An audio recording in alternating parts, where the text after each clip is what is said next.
esta dinámica de matoneo. Y finalmente miramos también mucho el contexto social y hacemos un trabajo fuerte con las familias, que son finalmente los que vienen a consultar con nosotros a nivel clínico. Entonces, ya entrando en detalle, ahora sí,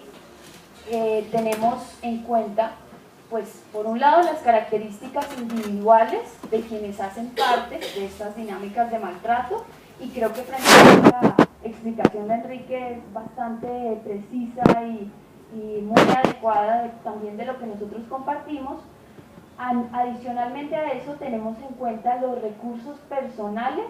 y los recursos también relacionales de quien recibe matoneo y quien agrede, ¿cierto? Eso es para nosotros muy importante, empezar a tener en cuenta esos recursos relacionales, porque finalmente nuestro objetivo siempre va dirigido al cambio y tenemos que empezar a mirar con qué contamos y cuáles son,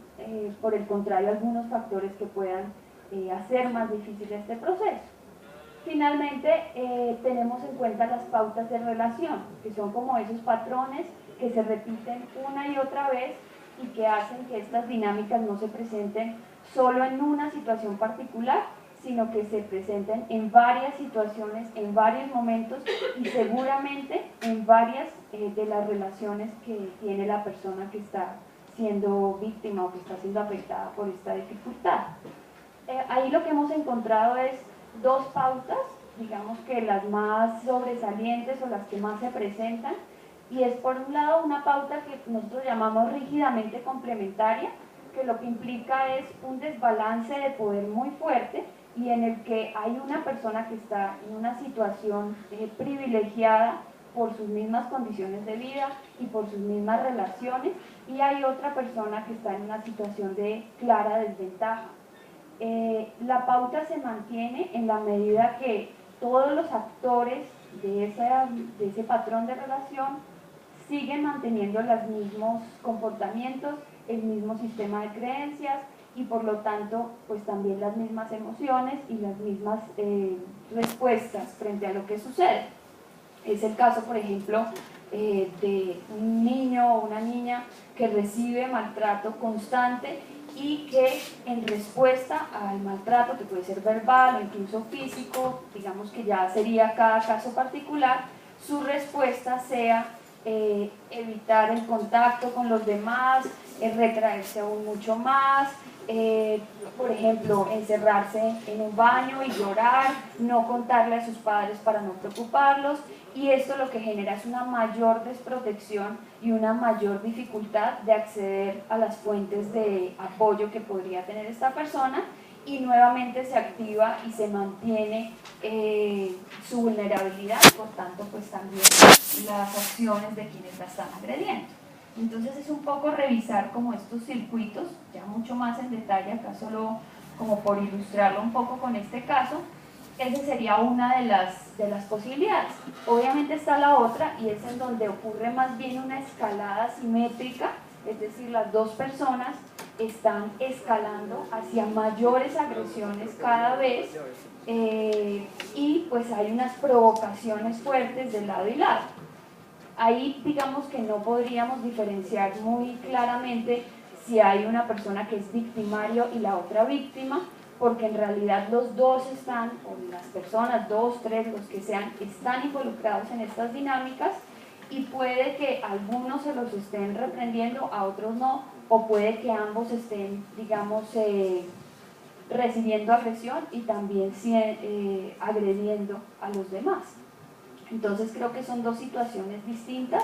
Para nosotros ambas requieren de una intervención y requieren pues mirar cuáles son las especificidades para ver qué es lo que resulta más útil.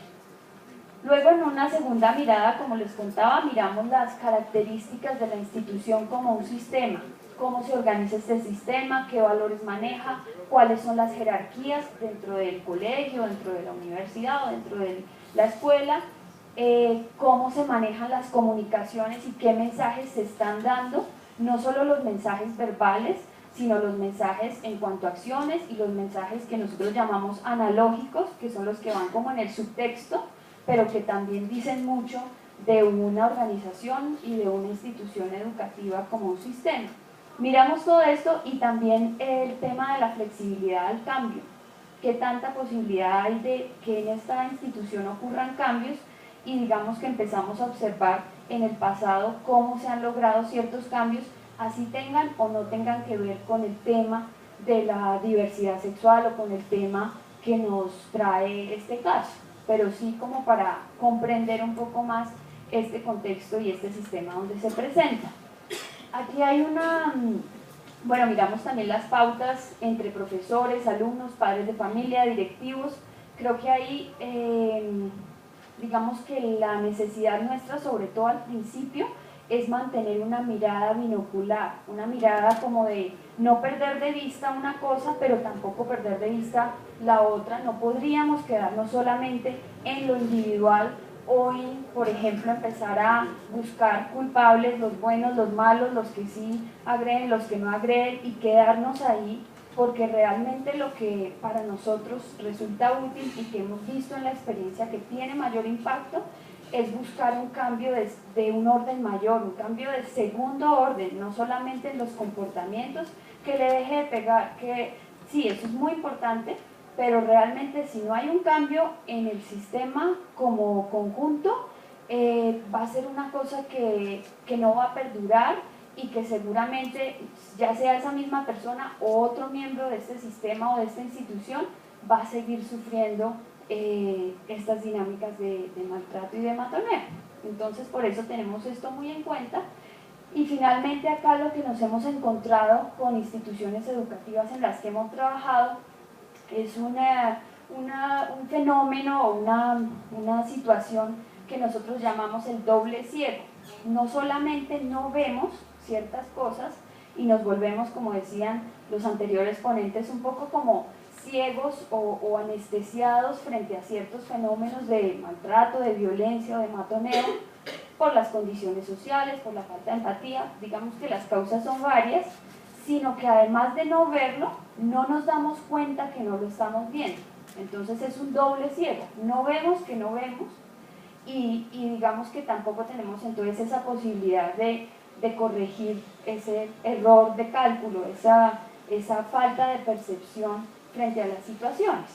Nosotros como agentes externos a la institución y como personas que no estamos involucradas en todas esas dinámicas, tenemos más posibilidad de ver ciertas cosas que cuando uno ya entra en un sistema, pues se acostumbra y deja de verlas o deja de percibirlas como algo que llame la atención. Se vuelve algo como de costumbre y no se hace nada al respecto. Entonces ahí también tenemos una fuente de intervención importante. Finalmente, en el tercer nivel, lo que miramos es pues un poco el contexto social, contextos históricos, ideológicos, legales, económicos que favorecen también las dinámicas de maltrato. Creo que eso no lo podríamos perder de vista, nuevamente porque nuestro interés y digamos la perspectiva sistémica que manejamos, nunca podríamos llevar todo al individuo y pretender como explicarlo todo desde ahí, siendo que muchas de las cosas son relacionales y son construidas también colectivamente. Entonces creo que sí, ahí tenemos que hacer una mirada para luego plantear las intervenciones, ¿cierto? Que por ejemplo implica mirar el tema del binarismo de género, de una heterosexualidad obligatoria como parte de nuestros sistemas relacionales y obviamente el sistema familiar, que para nosotros es una clave importantísima y es, digamos que es el punto de entrada, es casi como el anclaje que tenemos para mover todo el resto de situaciones y todo el resto de sistemas, porque ellos son los que finalmente se acercan, sea casi siempre por voluntad propia de hacer un proceso terapéutico o también por indicación del colegio, ¿cierto? Entonces ellos son los que están ahí como pudiendo hacer cambios más fácilmente. Y obviamente otros sistemas educativos, otros sistemas, digamos, que se relacionen con la institución. Esa es como la comprensión. Ahora, finalmente, para dar algunas claves de cuáles podrían ser las intervenciones desde el clínico y desde una postura estratégica, basadas en el enfoque sistémico, quisiera como hablarles de